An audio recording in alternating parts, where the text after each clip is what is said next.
नमस्कार मंडळी, मी योगेश देशपांडे. आपल्या मराठी हॉरोस्कोप विथ योगेश देशपांडे या चॅनलमध्ये आपल्या सगळ्यांचं सहर्ष स्वागत करीत आहे. या व्हिडिओमध्ये आपण वृषभ राशीचे 12 जानेवारी ते 18 जानेवारीपर्यंतचं राशी भविष्य पाहणार आहोत. या आठवड्यामध्ये ग्रहांच्या बऱ्याचशा घडामोडी होणार आहेत. 12 तारखेला शुक्र मकर राशीत प्रवेश करेल, 14 तारखेला रवी मकर राशीत प्रवेश करेल, 15 तारखेला मंगळ मकर राशीत प्रवेश करेल आणि 17 तारखेला बुध मकर राशीत प्रवेश करेल.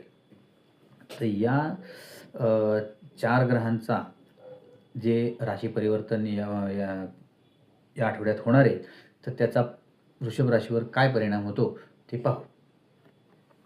केतू ग्रह तुमच्या चंद्र राशीच्या 4थ्या भावात उपस्थित असेल आणि अशात या सप्ताहात तुमच्या आरोग्यात सुधारणा होईल. परंतु जीवनाच्या विभिन्न क्षेत्रात चालत आलेल्या गोष्टींमुळे तुम्हाला बेचैन वाटू शकतं. म्हणून तुम्हाला मानसिक आराम मिळवायचा असेल तर तुम्हाला काही क्षण जवळच्या लोकांसोबत वेळ घालवण्याची आवश्यकता आहे. तुमचे आर्थिक जीवन या सप्ताहात उत्तम राहण्याचे योग आहेत आणि खास करून या काळात शनिदेव तुमच्या 11व्या भावात बसलेले असतील आणि ग्रहाच्या प्रभावाने तुमचे धन अर्जित करण्यासाठी बऱ्याच संधी पण मिळतील. सोबतच यावेळी तुमच्या मानसन्मानातही वाढ होताना दिसेल. जे जातक आणि विद्यार्थी घराबाहेर राहतात त्यांना या आठवड्यात खूप एकटं वाटेल.